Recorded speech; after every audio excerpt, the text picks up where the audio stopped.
So it's a new year now, and you finally decide that you want to take the steps to become a gun owner in 2024, but you're not really 100% sure how to go about doing that or even where to start.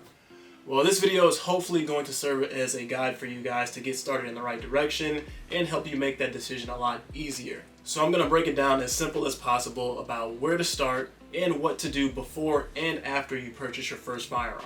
Right before we get started though, guys, if you do enjoy the content, all I ask is that you just leave a like on the video, and while you're at it, consider subscribing and turning on notifications so that you can stay tuned for future videos.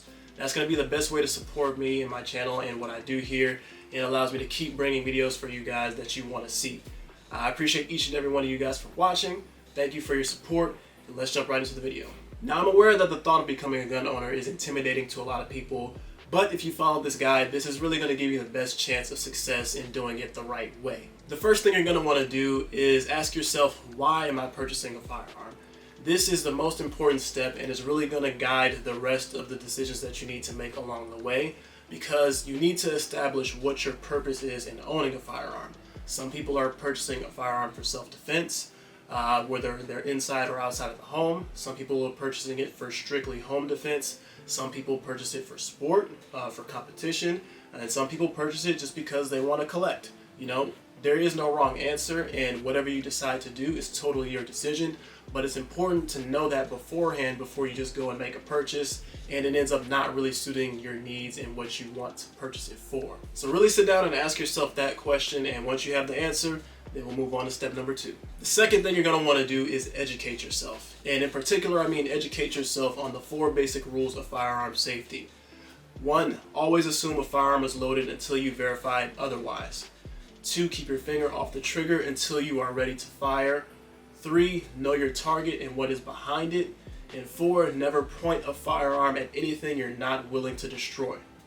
These may seem like basic and simple rules to some, but it's important to keep them ingrained in you because guns are dangerous, guns are deadly, and if you mess around with them and don't treat them with the respect that they deserve, you could end up getting you or yourself hurt. So learn these rules, drill them into yourself, take it seriously, and then you're ready to move on to step number 3. Now, this is a very crucial step, and what you're going to want to do here is you're going to want to actually go out to a gun range near you, particularly one where you can rent firearms, and actually shoot a gun. If you can go with somebody who has experience with firearms, that's even better. Or if you can get some instruction while you're at the range, that's also a great thing to do. But you're going to want to be able to know how a gun feels when you shoot it. You're going to want to get a good feel of a different variety of guns and calibers, how they perform, how they feel in your hand, what you like, what you don't like, what feels comfortable to you. These are all things that you can't really determine without actually shooting a gun. Usually what a lot of people will do if they want to buy a gun is they'll ask somebody that they know who owns a gun, hey, what gun should I buy? And while I'm not really mad at that, you can't really answer that for somebody because every gun is not for everybody. Perfect example, my Glock 19 here is a great EDC choice for me because the grip fits my hand perfectly, I can conceal it well, and I shoot it well. I have experience with this gun, I know how it operates, I know how it functions, it works for me. However, my wife can't carry this because it's too big, the grip does not fit her hand the same way that it fits mine, and she's not as comfortable shooting it for those reasons.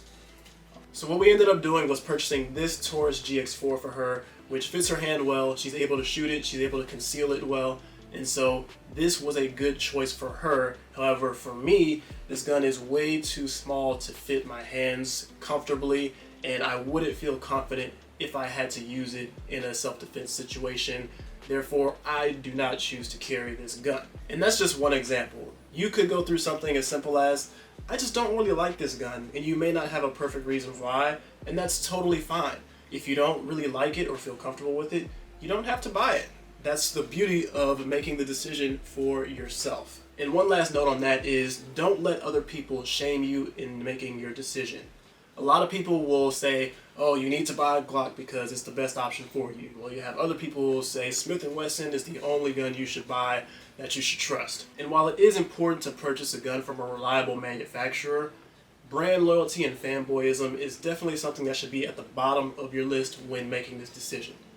buy what works, buy what you like, and buy what works for you, and you're done. And finally, the last thing on the list, after you've purchased your gun, you need to go out and shoot it. You need to practice, you need to get familiar with it, and you need to get proficient with it, because you can have all the guns in the world for any different possible situation ready for you. If you don't know how to use them, if you're not good with them, if you're not proficient with them, it means absolutely nothing, because you're going to lose that situation if you're not prepared. It's not enough to simply just have a gun. You need to know how to use it, and how to use it well if it ever came down to it. Or else you might end up getting yourself or someone you're not intending to hurt. Now, I am a firm believer that everyone who is able to should go out and purchase a firearm and train with it. And I cannot stress that last part enough. If you don't know how to use your firearm in a situation where you actually need to, it's next to useless. Now, sure, it may be better than having nothing in that given situation, but why would you want to leave that up to chance in a situation that involves defending your life? You want to give yourself the best chance possible at survival, so that means going out and actually using your firearm, getting proficient with it, so that should that day ever come, you're prepared. That's going to wrap it up for this one, guys. Hopefully this video was informative and is able to point you guys in the right direction. Once again, just leave a like on the video if you enjoyed the content, and consider subscribing to the channel to stay tuned for future videos. And I look forward to providing more helpful content for you guys in the future. That's going to wrap it up. Be safe, be smart, be blessed, and I'll see y'all in the next one.